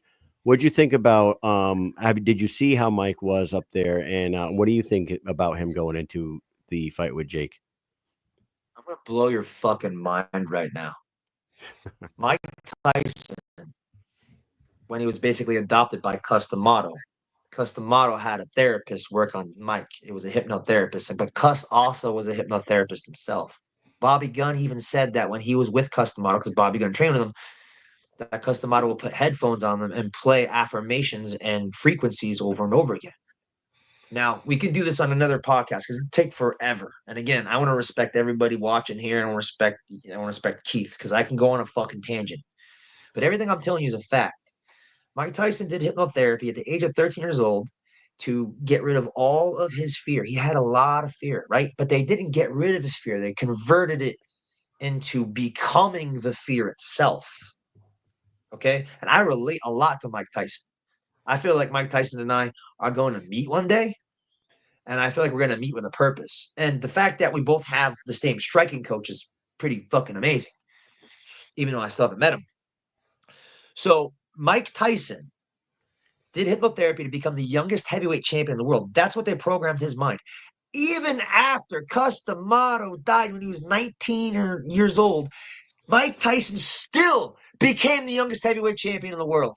Even after the heartache of the person that programmed his mind. He wasn't just his hypnotherapist. He just wasn't his coach. That was his fucking dad. That man chose to be his dad. That little boy probably only knew that people hated him because he was black. And that man was adopted by a white man who programmed him to succeed to become the youngest heavyweight champion in the world. And Cuss started training him in some sort of program. He was like in juvenile prison, right? He was like in juvenile jail. Security guard who was a boxer. Beat up security guard, and Cuss took him under, and he said when he gets out, I want to take him in, right? That's how it was. He was released to Cuss. Exactly. Now, here's what you got to know. Not only did Mike Tyson become hypnotized for the success, not only was he hypnotized for the success he had, Jake Paul, when he began boxing, YouTuber, Disney kid, was also working with a hypnotherapist. His name is Marzel. Okay? Now, obviously, it sounds biased, me saying I'm better than Marzel as a hypnotherapist, but I am, and I can cite reasons why. But Marzel has a great subject right there, Jake Paul. How is Jake Paul beating Anderson Silva? How is Jake Paul beating Tyrone Woodley? How is Jake Paul beating Askren? How is Jake Paul boxing against Tyson Fury's younger brother and holding his own? How is Jake Paul beating Mike Perry? People discredit Jake Paul. And you can. I don't like all the fucking tattoos all over his face. I don't like all the goofiness. But Jake Paul is a fucking mastermind at doing what he wants to do because he believes in himself. So what we see here is old school belief and new school belief meeting on the same premises. It's hypnosis. It's hypnosis. So what is hypnosis? Hypnosis is the gateway between the reality that you see and the reality that you see and hear before it physically happens. That's what hypnosis is. And it's more real than any of us are because it's the reason why we are real. The word hypnosis means to be asleep, unaware, or in a trance. People say, "Oh, I can't be hypnotized." You're probably dead then, because everybody I know sleeps, right? So the point about this is, if you compare both fighters right now, Mike Tyson as mentally strong as he can be, Jake Paul as mentally strong as he can be. Well, what's the comparison? Well, they're both doing hypnotherapy. So what's the difference? Well, you can say experience. Let's watch their fights. Jake Paul just fought Mike Perry. No disrespect to you, Mike Perry. We'll talk about Mike Perry here in a little bit on another podcast about what happened between him and I. I thoroughly enjoy Mike Perry. Would I love to fight him? Of course. Why? Because he's great. But Mike Perry is not Mike Tyson. Right. And Jake Paul, who is a heavy puncher, he TKO'd Mike. However, before he TKO'd Mike, back to you, Keith, Mike Perry did tire out Jake Paul with his fucking hands down and his chin in the air. He tired Jake Paul up. Jake Paul was hitting him and getting tired. Jake Paul's heavier now than ever before. Jake Paul is not going to be able to sustain the left hooks that Mike Tyson has. If he could get clipped by Mike Perry's left hook when Mike Perry is also tired, the second that Mike Tyson hits him with a left hook, he is going to need his hypnotherapist on the fucking spot. Yeah, that's the thing. Like, if Mike, and we know Mike can do it, if he comes out here, and I would think that his pride, he's not going to swallow his pride and go in there and take this for granted and just be like, how can you be the fucking, in my opinion, the best heavyweight boxer? He was the best. He's the best. I think he's fucking just phenomenal. And then go in against this guy who I don't think he's a bad boxer. He's good for the level he's at, man. He's doing very well, Jake Paul. But how's he going to go in there at this age with that history and then get fucking embarrassed by this guy? I just can't see that happening. And by the way, I don't know if you guys saw it, but during the face-offs, Mike Tyson just slapped Jake Paul in the face. I just saw it. I haven't seen that yet. I'll watch it later though for sure. Yeah, I didn't it see popped that. up when I was sharing stuff. When I was sharing the stream, it popped up on Instagram, and you know why yeah, he slapped smacked him? in I the bet you he slapped him because he heard what. Did you guys hear what Jake said? I don't know if it was yesterday or earlier today. It was in the last 24 hours. Jake Paul said, "I believe that me right now could have beat Mike Tyson at any level of his career." Stop it. Come Stop on. it. Stop Delusions help people. Delusions help people. that's- Yes. Right. Mike, Yeah. somebody probably told Mike, and Mike's like, "I'm gonna slap the shit out of this kid." That's the You know? thing. Like, I cannot see Mike Tyson just being like, yeah, I'm just gonna fuck around. You also got to be realistic about Jake Paul too. I mean, he's maybe a 185er at And he's most, fought small guys too. and all of the guys he fought were smaller guys, with the exception of the Fury. Fury was the only cruiserweight he's fought. Everybody Right. else was naturally 155ers, 170ers. Yep. Yeah. Mike Tyson's a natural heavyweight. Jake Paul is not gonna be able to take that power. I don't care what anybody says. There's no way he's gonna take heavyweight power. He's got old man strength now too, right? And old man strength is a real thing. Yes. Everybody knows old man strength is a real thing. And nobody. I mean, when you've seen the training videos from Tyson, he looks angry. Yeah, That's the Tyson that beats Jake Paul. That's the Tyson that walks through Jake Paul, is an angry Tyson.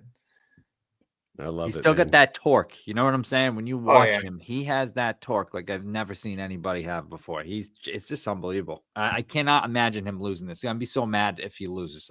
I will. I don't think he's gonna. I think people. I give Jake Paul credit because he's done a lot for lower level fighters. He's getting them big paydays and stuff. He puts on a good show. But realistically, Jake Paul is a good amateur boxer, not professional. Even though he fights pro, if you look at his fights, he's not fighting top-notch fighters. He's not fighting real boxers, period. He's fighting MMA fighters. He's a great promoter.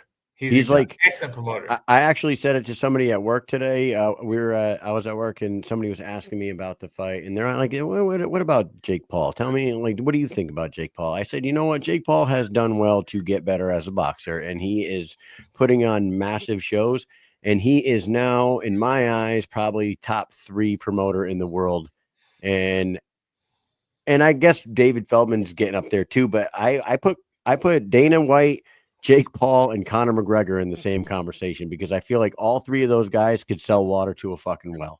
You know what I mean? You know what's crazy about that? What's that?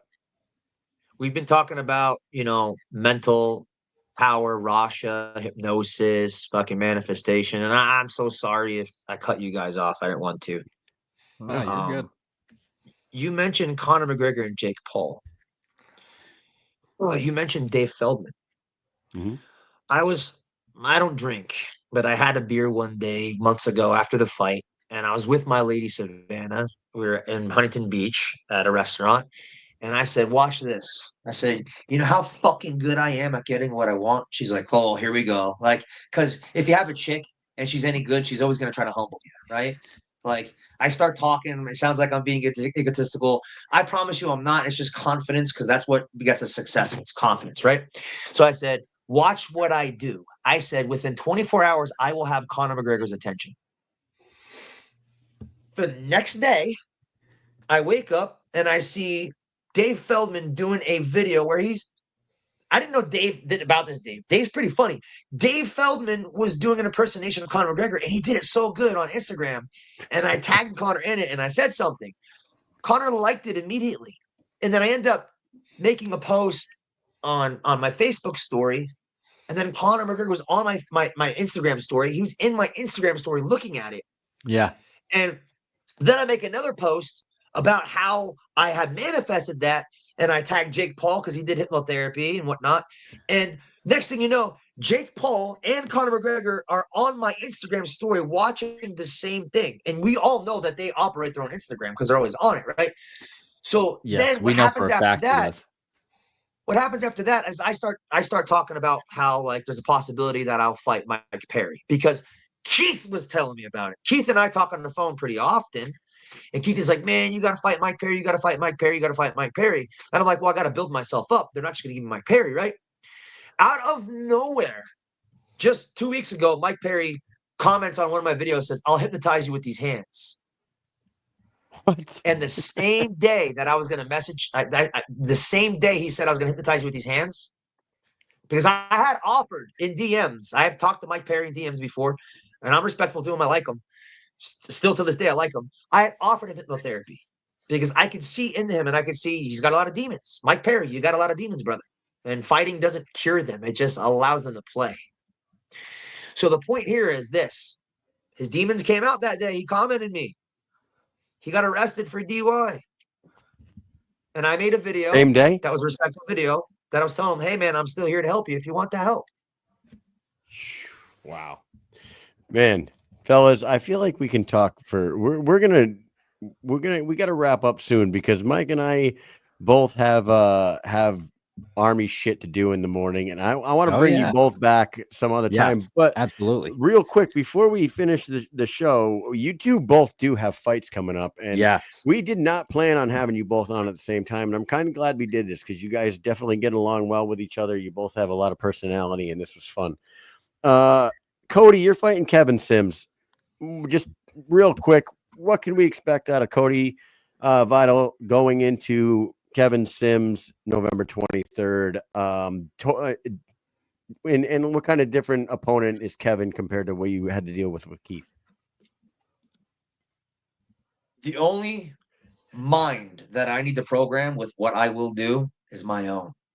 As someone who talks a lot, I'm going to remain silent on this. I don't know much about Kevin, but I do know this.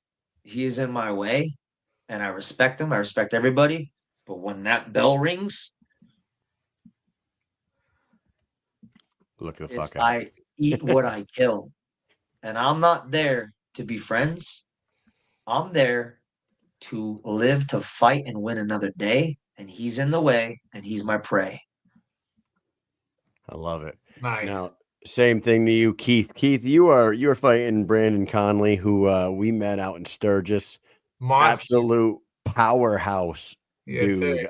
He's not very tall. He's another probably 5'9" dude, like when you fought Cody. But this guy was like setting like world records on bench press and shit. I found that out afterwards. Like, what can you tell us about Brandon Conley, your opponent, and what should we look for on the 23rd when you step in there with him? I know he's a monster. I know he's got power both hands. I love it. I don't shy from any of it. Bring it. I'm ready. I mean, I'm a fighter, but I like to entertain. I'm a fan as well, so I fight as a fighter and as a fan. I like to put on a show, so let's do it. Looking forward to it. Awesome. Before we wrap this up, I want to thank you both for coming on here. Mike, do you have anything for them before we wrap up with them? No, man, I love that. Cody, I'm glad that you said, hey, let's bring Keith in and talk to him when he comes on here. I actually, kind of thought about it briefly, because when I think on Instagram, you guys had mentioned like, oh yeah, I love you guys had a little bromance going on there. So I was like, oh yeah, these guys are cool. Maybe they'll talk to each other on the show. Generally we bring one fighter on at a time. We haven't had 4 fighters on, 2 fighters, 4 people on the screen. We haven't done that for a little while. I think the last time we did it was with King Mo and Chris Lytle, where we had like a 4-person interview type of a situation. But it's a lot of fun to kind of do this. So I'm glad you guys were cool with doing this. And we went way, normally it's like 20, 25 minutes with each person, and that's it. We're at an hour and 32 minutes right now. So Cody's really exciting guy, so it's hard not to get caught up in his stories. I love it. Yeah, me too. What were we supposed to do for the longest time? What were we supposed to do for the longest time that we agreed to do? A podcast. Yeah. It's destiny. Things happen for a reason. You guys should, man. I'm telling you, you got a good thing going with the two of you for sure. And Cody, you with the hypnotherapy, man, I am very interested in that for sure. And everything you said just kind of blew my mind, especially when if I would bringing up the Mike Tyson thing. You had a story, you had something connecting that. You had Mike, I mentioned Conor McGregor and freaking Jake Paul. You had a story connecting that. That shit is serious, man, for sure. And I'm interested for sure. And I appreciate you sharing all that information with us. And of course, Keith, we appreciate everything you do. We support the police, us military. We're all service members, you know what I mean? I love the military. I tried to get into military, but I was too fat. They're gonna put me in the fat platoon. I wasn't ready for that. What did you want to do? My dad was a Marine, so I wanted to be a Marine myself. My best friend in high school was a Marine. I wanted to go in with him, but I was at the time 271 pounds. So I was like, they told me they could put me in the fat platoon, and I was like, what does that mean? Like, well, you could be in boot camp till you meet our height weight requirements. So it was at the time 175. And I never thought I'd come down that low, so I kind of just walked away. Yeah, you were like, hell no, I'm not getting stuck in basic training for fucking 6. He said I could be in boot camp up to a year. I was like, I don't know if I can do boot camp for a year. Nah, let me tell you, there was a guy in my basic training that couldn't do fucking sit-ups. Okay, in my mind, I was like, that's fucking insane, dude. You can't do a sit-up. How do you get out of bed? Do you just roll and just fall on your face and then push off the floor? Like, I don't understand how you can't sit up. You just gotta sit up, like even 1 or 2. He couldn't do 3 of them in 2 minutes. Couldn't do it. Swear to God, he said no ab muscles. I couldn't understand it. That guy had to stay behind. So we're all leaving on the buses, and this dude's back at the CQ jets sitting there, and they're like, oh, we don't start another cycle for 2 weeks, and then he's got to do another 2.5 months at fucking 247 Bravo and fucking Fort Benning. And I was like, what, dude? Like, I'm gonna be like a month away from going home after school, and you're not even gonna be out of fucking basic training yet? Like, no fucking way. I'd want to get out. I'd want to quit, because basic training isn't that bad. It's fun, but I would not want to be there twice in a row or 3 times in a row. Hell no. Forget that shit. You just gave him 10 weeks. You don't want to give him fucking 10 more. No way. Oh my God. That would drive me nuts if I had to stay on freaking Sand Hill. Oh, no way. One more shout out to these two, and Big Ben Vanaski pointed it out. When was the last time you guys had guests on that weren't in their car? It seems like every single show we do, at least one of our guests is sitting in their car with their phone with like the shittiest service ever. And we were like, it's terrible. So shout out to you guys. Thank you for giving us so much of your time. We'll give you each an opportunity to say some final words, and then we're gonna finish up for the night. We'll start with Cody. Go ahead and shout some people out, say whatever you got to say, and then we'll get you out of here, buddy. All right. So thank you for having us, Mish, Mike, Keith. Thank you for being here. Thanks again for the fight and all the love. If you are interested in hypnotherapy, message me on vital.visions. I work with business owners, sales professional athletes. I work with just about everybody. Please take my time seriously. When it comes to the future of BKFC, Rasha hypnotherapy, I truly believe that I'm going to be working with the fighters in BKFC to not just help them with their performances in BKFC, but to help them with their personal lives, because fighters need a policy that helps them after fighting and during fighting, because once you stop fighting, you don't have the same outlet, right? And not only that, character development. Okay, I'm interesting. I'm not going to sit here and say I'm Muhammad Ali, but I'm interesting, right? And I'm telling you that I can bring this out of just about anybody. Why? Because I'm a lover, and that's what I'm going to do. I'm going to bring the best out of people. I'm going to, whether we fight or not, I'm going to bring the best out of people. The guy in my corner, Tyler Smith, shout out to him. He is really the one taking over all my coaching right now. We fucking fought in MMA, right? So authenticity is the strongest energy that a human being can produce. And if you want to increase your authenticity, message me. I'll help you do so. But other than that, thank you, Dave Feldman. Thank you, Nate Shook. Thank you, Dave Feldman Jr. Thank you, Bobby Gunn. Thank you to my lady, her whole family. Thank you to my whole family. Thank you to my son. My son is my hero. My son turns 8 years old in 2 days. He's my hero. Nice. And so with all that said, Keith Richardson, he's a hero. Keith Richardson, we could do a freaking whole documentary on just our fight alone.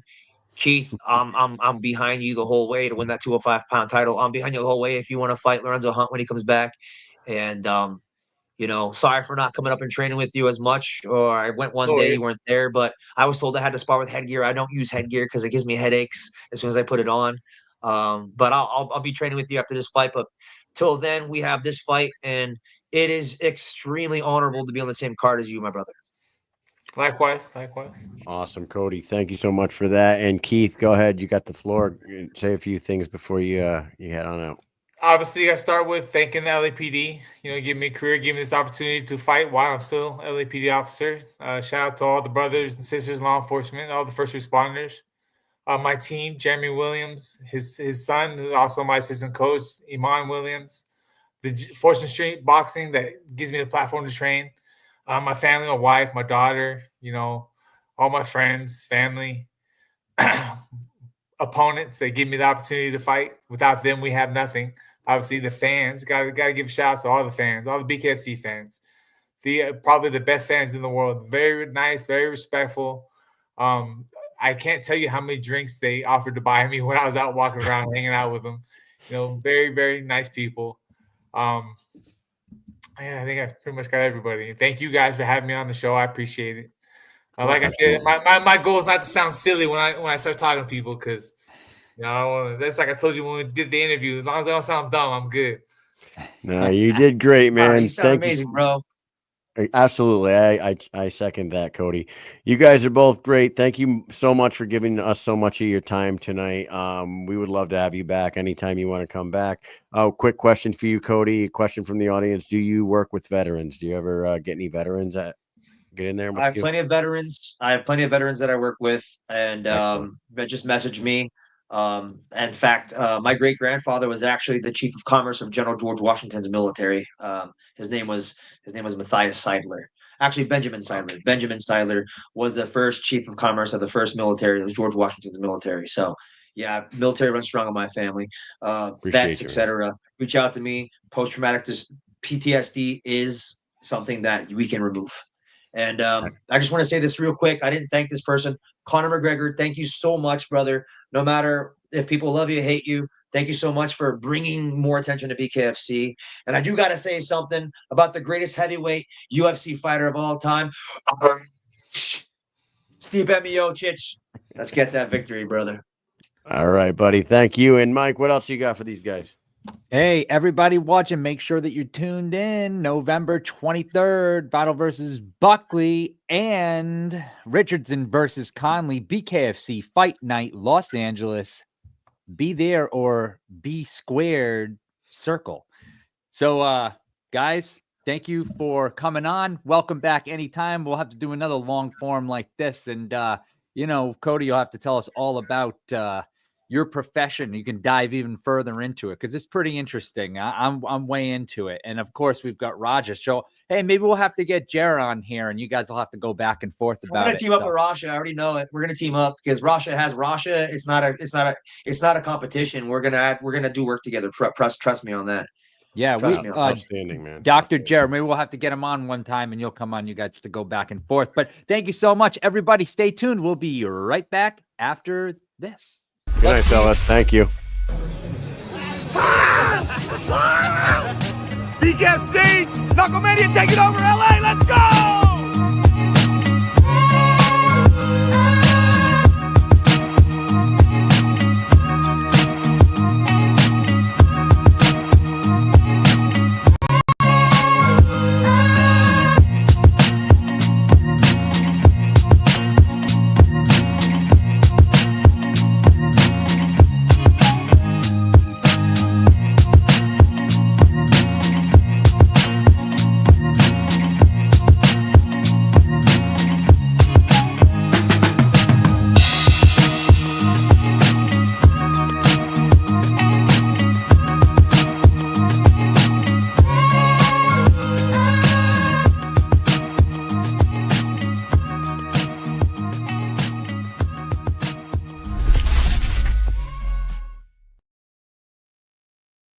Incredible show, man. I loved it. Both of those guys got awesome stories, awesome backgrounds, and man, basically opposite personalities. But that's why I think that a podcast with those two would work out very well, man. Yes. They both got a lot of fighting behind them and different walks of life. But you know, it's like one of those things in high school, Mike, where you get in a fight with someone and you become like best friends with them. Happens all the time.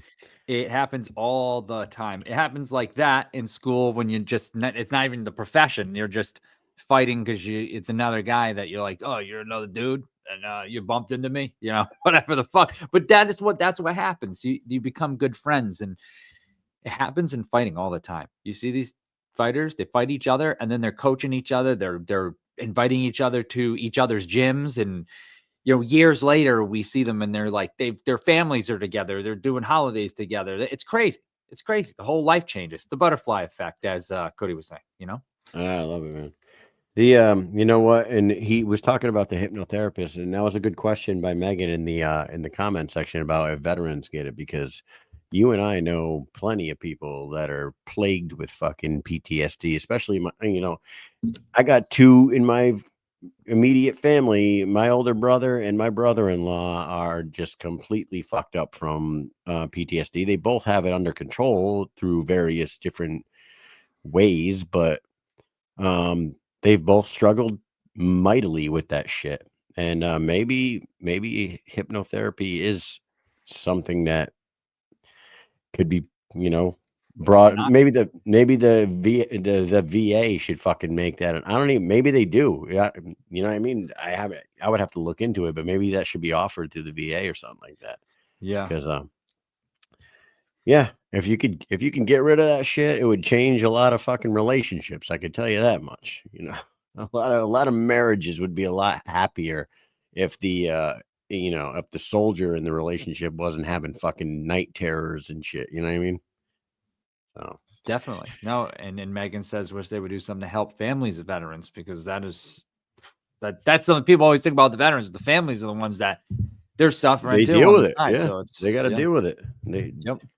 My sister and my sister-in-law have gone through a lot with those two guys, and I love them for that. They're very tough ladies to go through some of those things. But anyways, ladies, great show, great conversations tonight. Make sure everybody's tuned in November 23rd when both of those guys step in there, because if you get a chance and you did not see Knucklemania 4, get on the app, go to Knucklemania 4 and watch Cody and Keith start that night off. That night was kicked off with an absolute slugfest. I read the numbers earlier. We talked about it, but you would be doing yourself a disservice if you have not seen that fight. Go to the app. It's too easy. Just go to fucking Knucklemania 4 and watch it. or look up either one of those two fighters, look at their record, and there's a little eyeball thing next to the fight. You just click on that and you can watch it there. That's it. Yep. Too easy. Before we finish up here, man, because I know you got drill tomorrow, I got to work in the morning. Mike Tyson does fight tomorrow night. I cannot believe I'm about to be 43 years old in 2 weeks, and I'm gonna watch Mike Tyson fight.